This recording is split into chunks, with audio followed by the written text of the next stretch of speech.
Good afternoon, everyone. This is Nancy Thomas-Price, Comprehensive Assessment Coordinator here at the State Department office. I'd like to just do a sound check. Could everyone raise their hand, please, if they can hear me okay? We'll adjust the sound as needed. 2 ways to connect today. You can call in using the phone or use your computer audio. Everyone is muted so that we can keep the background noise down. I'm hoping more people can hear me than just one. If you can hear me, okay, please raise your hand so that I know you can hear. Okay, there we go. Thank you so much. Just wanted to let you know that there are also some handouts today that are attached to our presentation. You should be able to access those. One is a PDF of the slides that I'm going to walk us through today. The other is an article on formative assessment that I've found very valuable. Hope that you will too. And then the third handout is an example of a digital library interim assessment connections playlist. And we're going to talk a little bit about those. This session today is being recorded, and after a couple days it will be available on the State Department website if you know of some folks that would have liked to join in but were not able to make this time today to be live. Also wanted to let you know that I'm watching the question window, so if you have questions as we go along today, please go ahead and put those in the question window and we'll address those before we end the presentation today.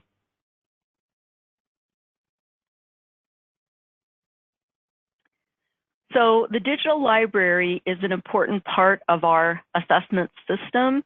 As many of you know, we no longer just have our ISAT at the end of the year. In addition to having an end-of-year summative assessment, we have interim assessments that can be used all the way through the year, block assessments, as well as a comprehensive or clone of the ISAT. And then we have the digital library, which represents activities that can be used in the formative assessment process. About 80% of the information teachers get about their teaching and student learning comes from the classroom throughout the day and throughout the various units that they're doing.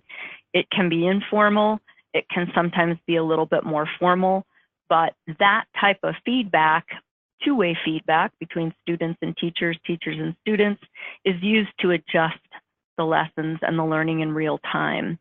And then about 15% of the data or the information that teachers get from this system can be gained through the interim assessments. And as I mentioned, we have two different types of interim assessment. We're not going to talk about those today. I believe that the interim assessment webinar is coming up in about a month. And so those interim assessments can provide a little bit more maybe valuable data in terms of how students are doing with using the same types of items that are on our summative assessment. And then summative assessments in general, hopefully they don't make up more than about 5% of what teachers use to understand how students are doing, because with summative assessment, usually it's a done deal at that point. We are giving students a grade, we are evaluating the learning as of that point, and generally, especially what we've heard from students, there's not really any going back to modify the learning and catch up using that data. So these are the three parts from our system, and we're talking about the digital library today. Smarter Balance really never intended to provide just an end-of-year assessment. That was not something that they wanted to do. Consequently, we have these three parts. They were very interested in an assessment system that would impact teaching and learning. And this system was designed to support teachers directly and to facilitate the mastery of our state content standards. We can look at the numbers all we want, but this is where change happens. And whether it's our curriculum, our instruction, we certainly can't pick and choose the students that sit in front of us, but this is a system in which we can use that data to make adjustments throughout the year while there's still time to change the outcome. Also, I wanted to mention that the components were not designed to stand alone. We do have a lot of folks that still just give that end of year assessment and don't use these other resources. And that's changing a bit. It's been taken a few years to really change that mindset and for people to understand that we have a system of components that actually work together. But the ISAT was not designed to stand alone. So some of the valuable information that you need comes from these other two pieces. So today we're going to answer these questions. What is the digital library? What role does it play in our comprehensive assessment system? What is the formative assessment process exactly? And what does the digital library have to do with formative assessment? And then also, we want to be sure that everyone knows how educators access the digital library, what are the features that they can look forward to while they're using the digital library, and how do educators actually use what's in the digital library and the available resources to help them change instruction. So I hope that is going to cover all of your questions about the digital library. Certainly, you can always contact me if for some reason this webinar doesn't cover everything that you feel that you need to know in order to utilize this resource.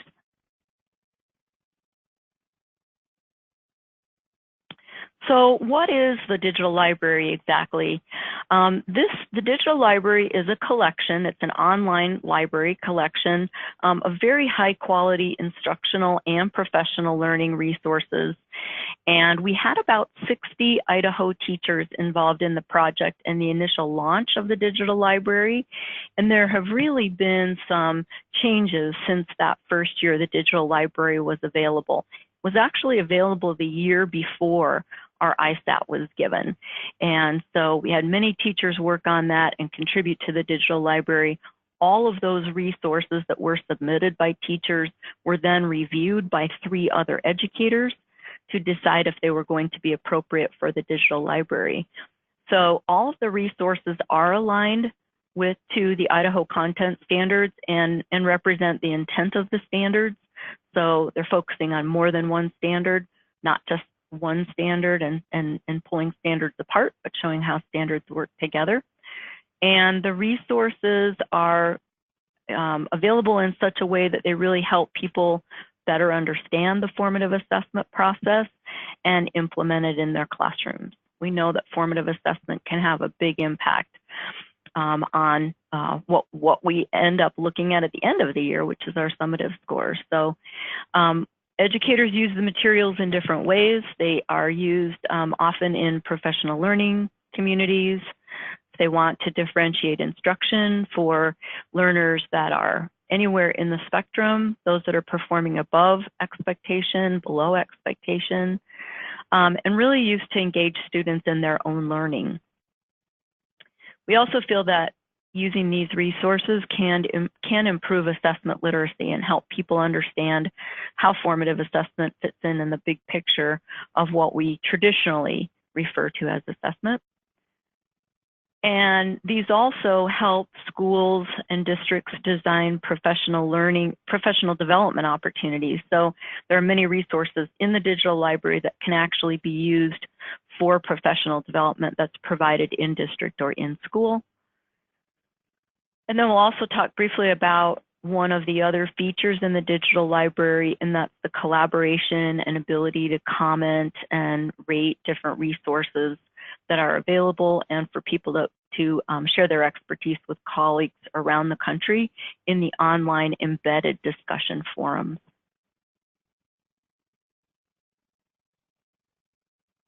As I mentioned, there are a number of professional learning and instructional resources in the digital library. All of these resources are laid out in a similar way, making it much more easy to use. And what you see at the bottom, I've missed this, is not the link to the digital library. That's actually the link to our item specifications document. So the digital library, of course, is smarterbalancedlibrary.org, smarterbalancedlibrary.org. But for all of the resources, they're laid out in a similar way. They indicate whether it's a professional learning or an instructional resource. In some cases, one of the resources can fall into both categories. They let you know who the author and the owner are of the resource, who the contributor was. All of these went through scrutiny, of course, to make sure that there were no copyrights, that people can download them and use them. There's also this ability to add to your favorites, this little heart right here. You would click on that, and then you would have a little storage space for your favorites.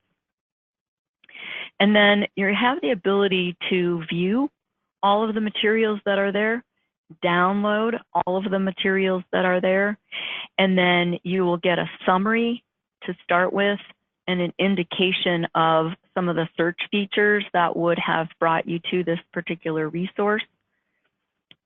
It will also let you know about attributes of the formative assessment process. So what does this resource help you do? The one over here that's instructional helps you elicit evidence and interpret the evidence. So this happens to be an actual grade 4 reading lesson that focuses on 4 different standards. So there are many features. They're all laid out the same. You can look at related resources. If you find a problem with a resource, you can flag it. You can look at reviews and people's comments about that resource. So what role does the digital library actually play in the comprehensive assessment system? The time frame for formative assessment is really a daily type of activity. You embed activities within the learning that will allow you to gauge whether or not students are understanding really in real time while the teaching is happening. Could be something that happens right at the beginning of the class from learning that took place the day before. So kind of a check-in that the teacher wants to make sure before she goes on today that what was accomplished yesterday was what she intended, as opposed to the interim assessment time frame, and that's really a periodic, every couple weeks. Sometimes we call those benchmark, where they're 3 times a year, but our interim assessments, specifically the blocks, can be periodic check-ins to see where students are on standards that are being taught. And then summative is at the end. It's at the end of our year. It's at the end of a course, at the end of a unit, could be at the end of a chapter if a teacher uses it that way. Formative assessment is really used to inform or assess learning and for teachers to get feedback about their teaching in real time. It helps teachers think about what to do next, what to plan next. Should I stay on this topic? Should I move forward? Should I back up a little bit? It should inform the next decisions that a teacher makes. Interim assessment also informs teaching. It's just a little larger grain size. As you see, I've got the grain size down here, so it's a little bit higher look. With formative assessment, you can actually look at the student's work and determine where they might have a misconception in their learning. And you can actually see that in their work and in your conversations with students, and as they explain to you their reasoning for coming up with certain answers or responding in certain ways.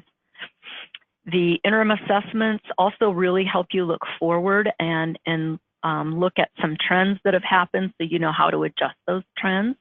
They happen all throughout the year. And a summative assessment really is a look back. So when we get to our summative assessment at the end of the year, our large-scale summative assessment, there's nothing we can do at that point to help the students that were in school that year. It's really a look back, how did we do? The reason for these other components is that we don't want to wait until the end of the year to know how we're doing, to know how students are doing, because at that point, of course, they move on to another grade, hopefully. And so it's really too late to affect the outcome or adjust our instructions. We don't want to wait until the end. Again, the grain size really for formative assessment is very much at the individual student level. Interim helps us look at the student and class levels. We now have the ability within the interim assessments to see every student's response on every item. So that's very helpful. And then summative is more large scale. It's really looking at the overall picture We can look at class level, school level, and district level. We can look at the state level.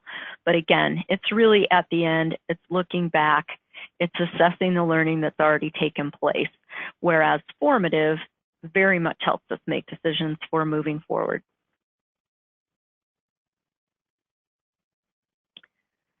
The formative assessment process is linked to the digital library. There are some good resources that even help people better understand the formative assessment process. Just a reminder that formative assessment isn't a thing.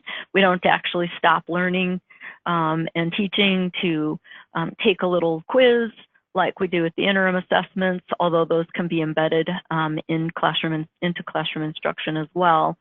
But there are some great resources here on the formative assessment process. And there is a video that's very nice that describes, it's a very short video, but describes in a little bit more detail what the different components are to the formative assessment process.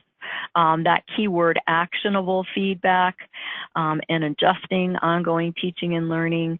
The further we get away, the further we get down the road from a student that is lost a little bit or is not quite clear on things, the further we go down the road, the more difficult it is to go back and help them understand what was intended.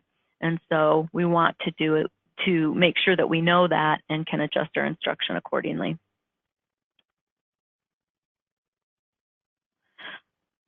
So today we're actually not going to go live into the digital library just for the sake of time, but some of the features that are new in the digital library, and we're going to look a little bit more closely at these, is their alignment to assessment targets. You know that all of our state reports in the interim and summative assessments are measured in terms of claims and then assessment targets. And so now there's alignment for every instructional activity. There's an alignment to an assessment target. There are some brand new search features and also a search that is based on a teacher's profile that they put. It's an intelligent search, so it helps pull out resources that are based on a teacher's profile. And of course, we have the new playlists and some additional connections playlists, and these are being added all of the time. There are teachers working on this project, several Idaho teachers also working on this project, and that is ongoing. Some of the new ratings and the collaboration, and there's a new interface on the digital library as well. So educators are using the digital library in a variety of ways. One of the ways that people are really taking advantage of now is that alignment to the interim assessments. And we're going to look at those playlists and talk a little bit more specifically about those. These types of activities also model the type of instruction of the standards that may be needed. So one of the things that we see is that we're pretty good at depth of knowledge 1 and 2, but when we actually get to application of knowledge and skills and some of those higher depths of knowledge, depth of knowledge 3 and 4, it gets a little more tricky when we are discovering whether or not students know and can do based on their application of knowledge and skills in a novel situation. That becomes a little bit more tricky. And so it appears that that's the part that we're just not quite there yet. We're just not quite going deeply enough.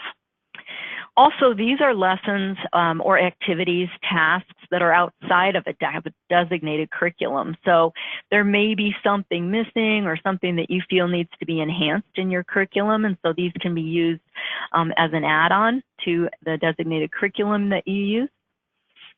As I mentioned, we can use many of the professional learning activities and professional development in the district. And also, there are some activities that really consider special learning or special populations and what they might need. So our English learners, our special education students. And these instructional activities are tagged for their specialization with learning, different learning populations. So just to cover a few support materials that are available for the digital library, we have the ISAT portal, idaho.portal.airast.org. Hopefully by now most folks know how to access the portal. Within the portal, we have this tile. I call these tiles, this blue tile here. Once we're at the homepage, we click on ELA literacy and math assessments, and then we'll see these tiles. So within this resources tile, we're going to see a variety of folders. It's really from this place that we access all the different features in our ISAT system.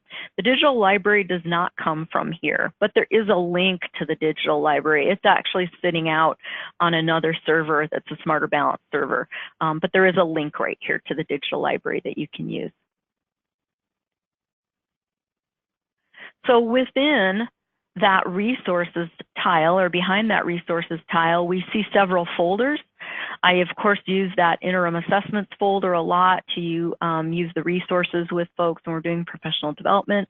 But there's also a digital library folder, and it's a little bit more full since I updated this graphic. But there are many things in this folder that will help people know about and use the digital library.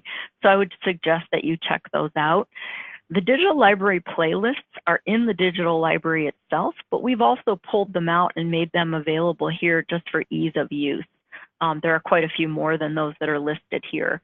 So those are in two places for you to access.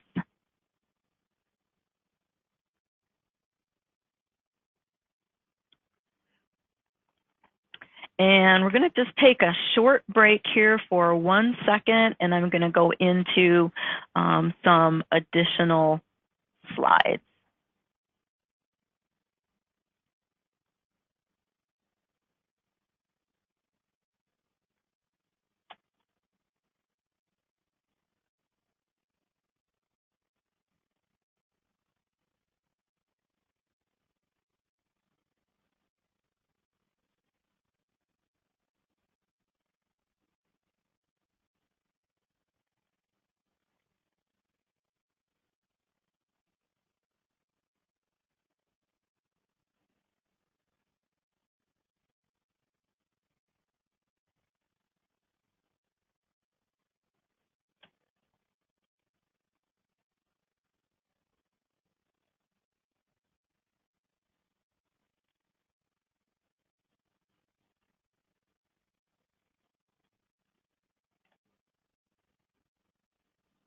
So I wanted to mention here that we are really looking at teaching the standards, but in this case, we're doing it through the eyes of the assessment.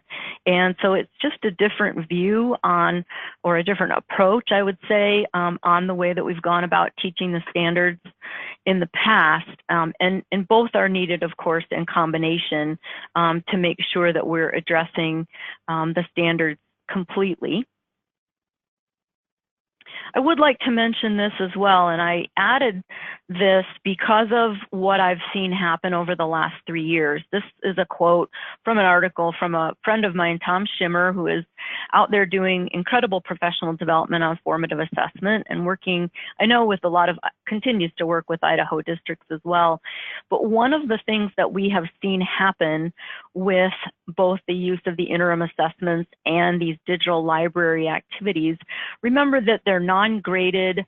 They're presented to students in the eyes of just a way for the teacher to know what both students and teachers, where they are in their learning and where they are in their teaching.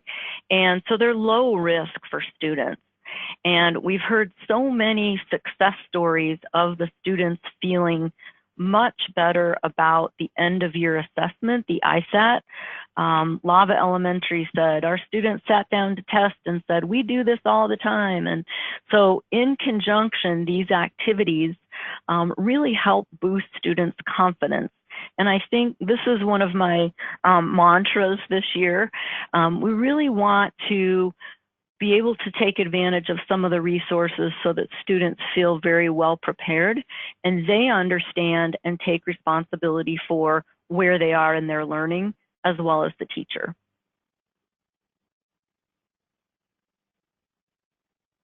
So we're going to take a quick look at some of the concepts of formative assessment. And the first bubble that you see here on our little clover leaf is to clarify intended learning. And within formative assessment, there are two parts to clarifying intended learning. We have a learning goal, so what the students need to know or be able to do. So here's an example. Today we're going to learn about words that help us understand a sequence or an order of events.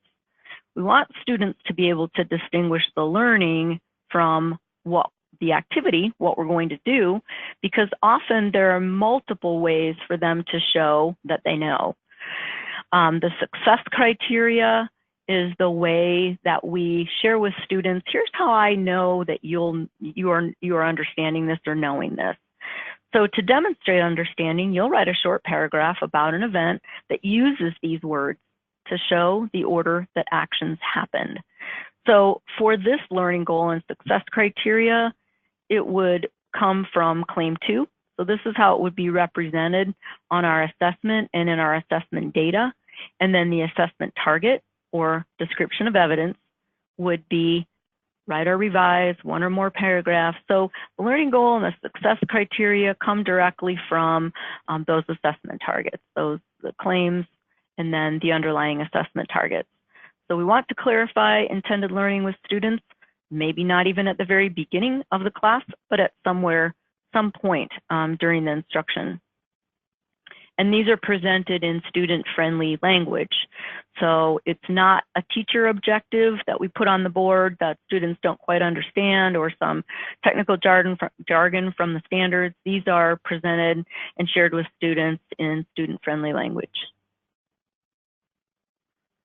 So then eliciting evidence, that's the part we're great at.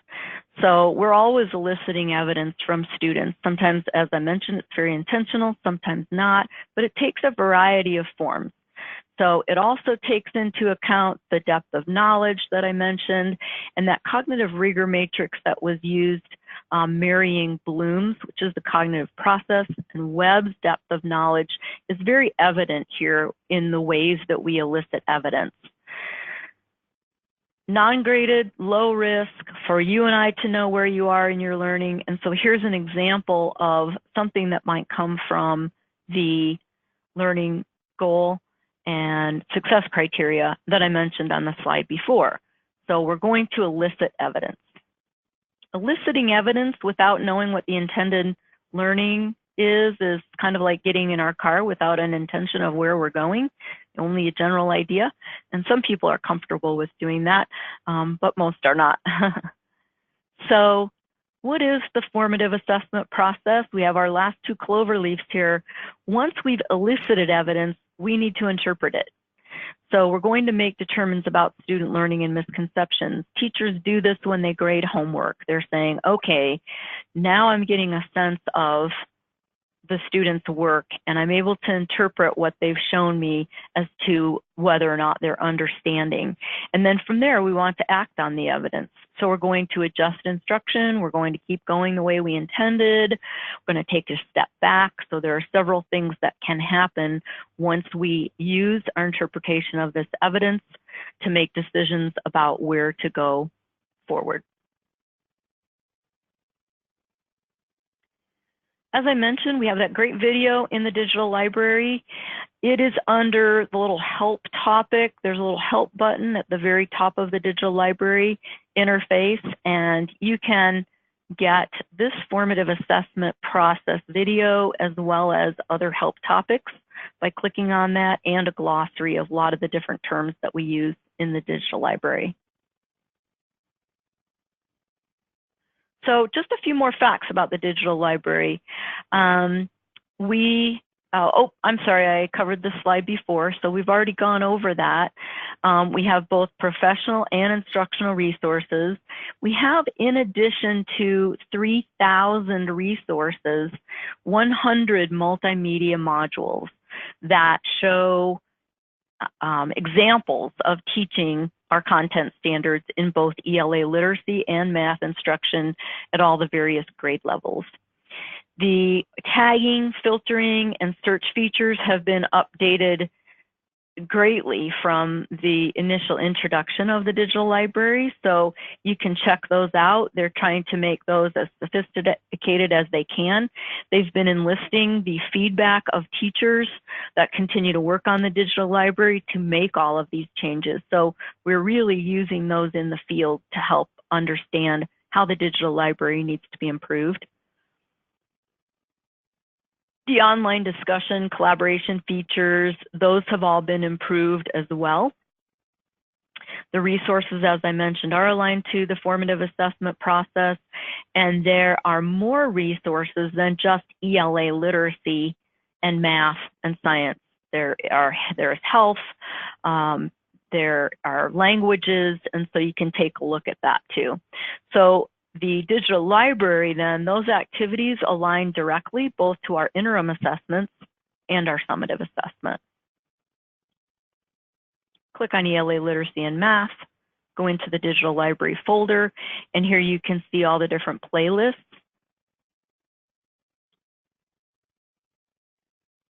And here's smarterbalance.org is the digital library link, and here's the link from our portal. So when you get to the digital library, when you go to smarterbalancelibrary.org, this is what you'll see.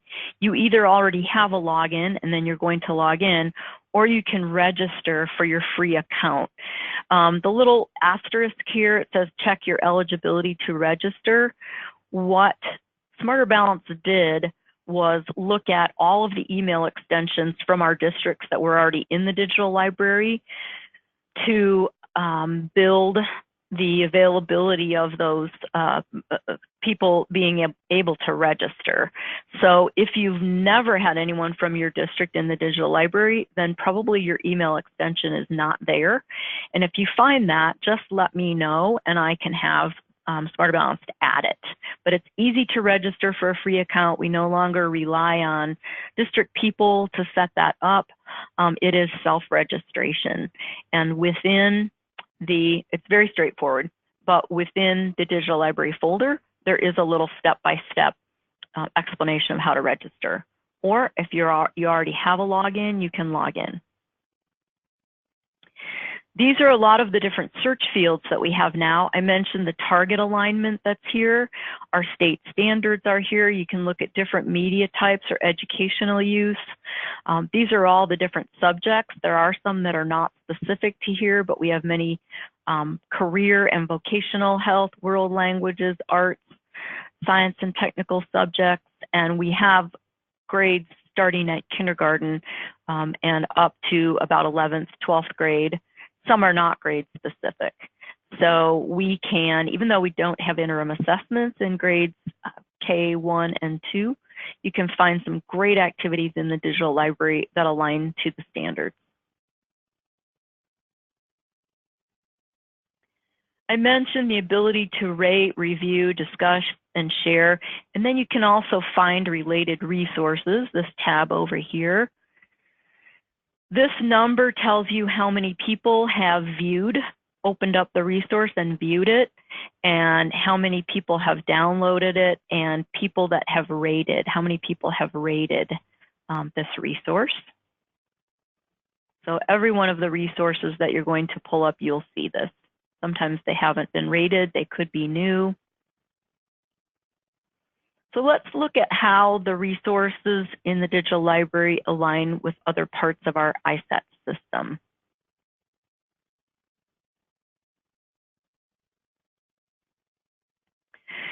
One of the things that you can do is locate activities specifically from your target report, either in your summative assessments that we have now from our students from last spring, or from the interim assessments as we begin to give them. So using the summative target report, we get that as a classroom report, and we can look at the current students that we have right now this year sitting in front of us, pull up that target report, and that target report is really valuable because it can tell us what the strengths and weaknesses are collectively of our class.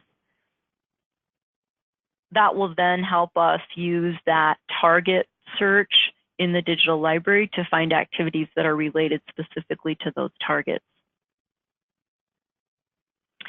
Quick reminder, claims, what we claim to be true, broad statements of the assessment system's learning outcomes for students.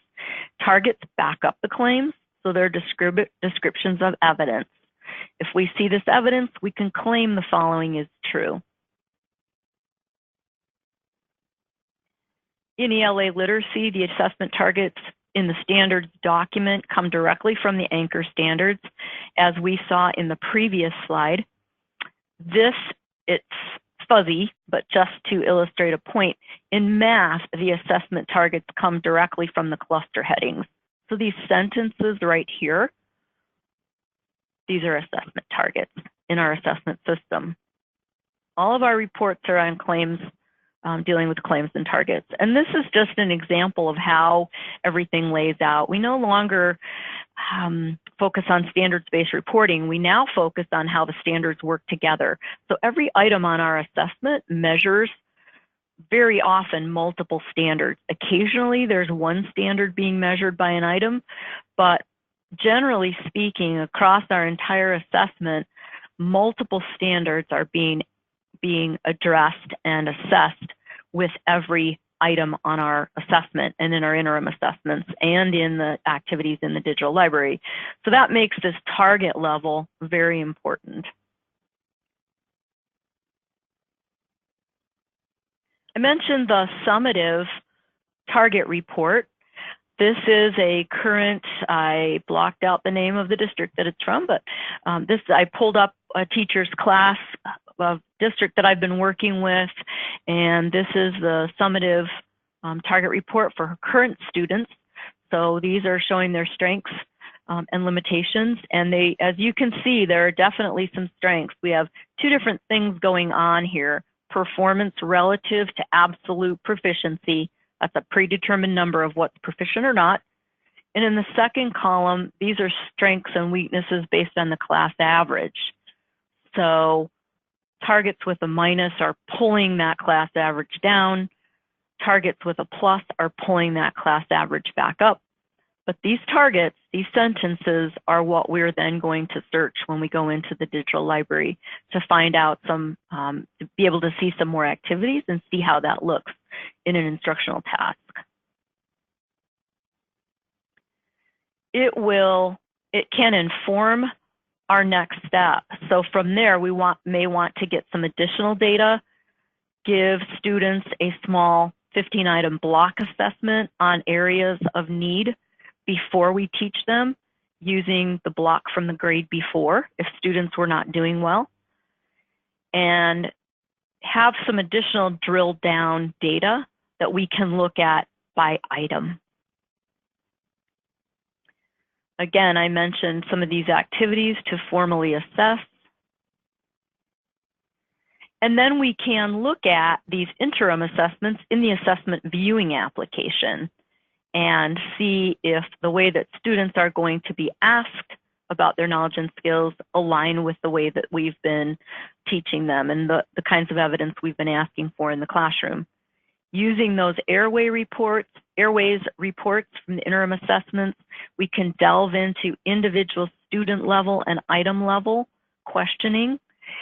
And this is where it gets very important. We want to see that content alignment. So what target is this that's been giving the students difficulty?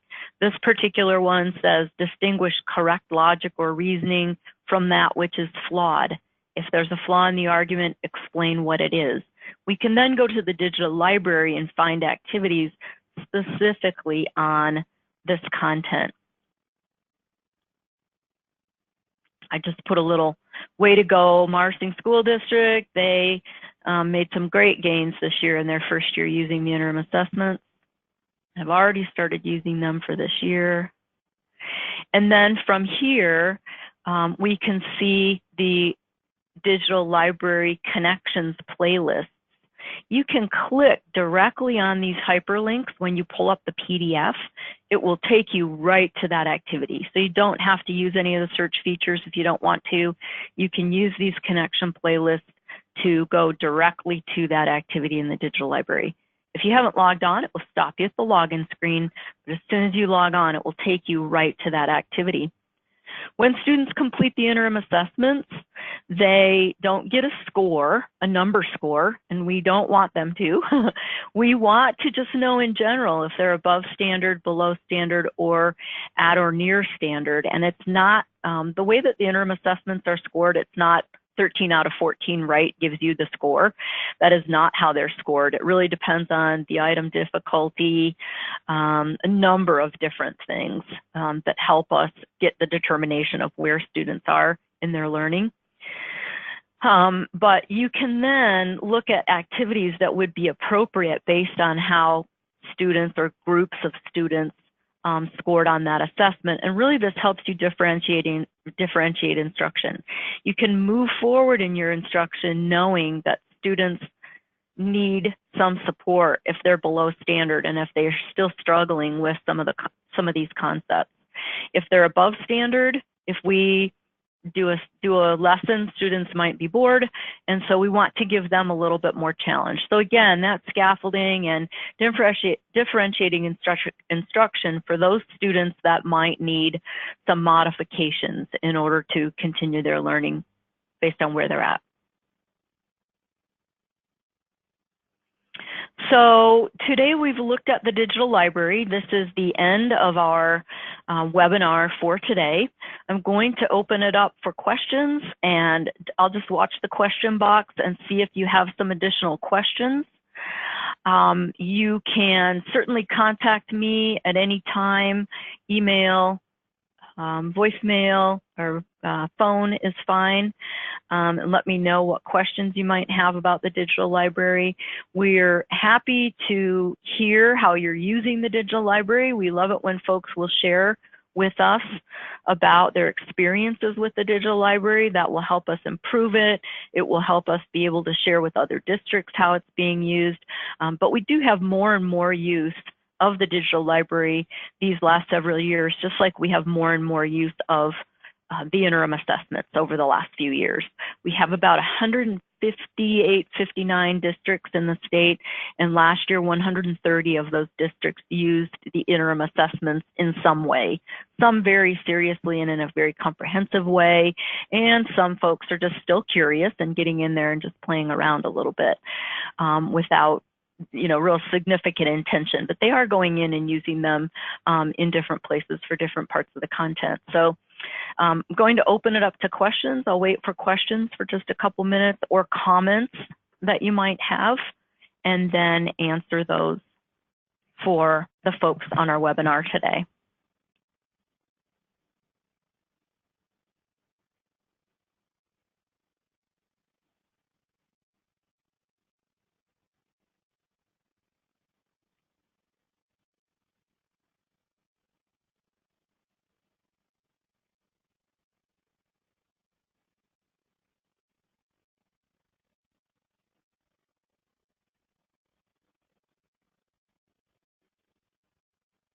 Okay, I am not, oh, here we go. I knew there would be questions. I definitely wanted to see some questions. Here's a question that has come in. Are there alt resources within the digital library? I know that there are resources that are specifically tagged for special education students, but I don't know the level of those resources. So that would be, it's always nice when we go to a library to have something we're looking for. So that might be a good way to explore some of the resources in the digital library. I have not explored every single resource in there, so I'm not sure if there are resources that would be useful with your alt assessment students, but that would be a great thing to go look for. So when we go into a library, we have something in mind to help us look for, and so perhaps you could explore the digital library and let us know in the Edmodo, in the assessment users group for this year, what you find. I'm not sure myself if there are resources, alt resources there available.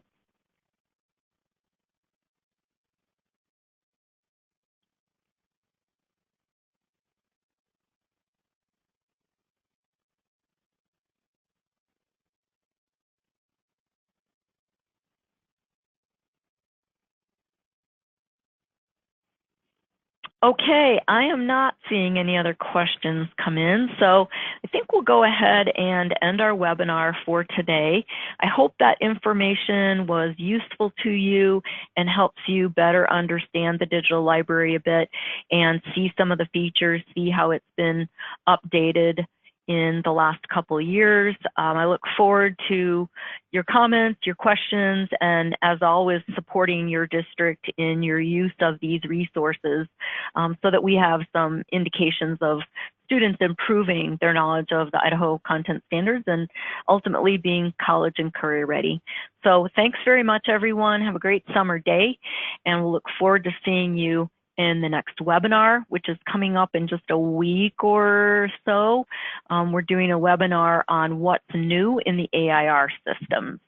And so I believe that that's coming up in 2 weeks. It's 2 weeks from last Tuesday, so in about 12 days. Thank you very much, and I look forward to working with you.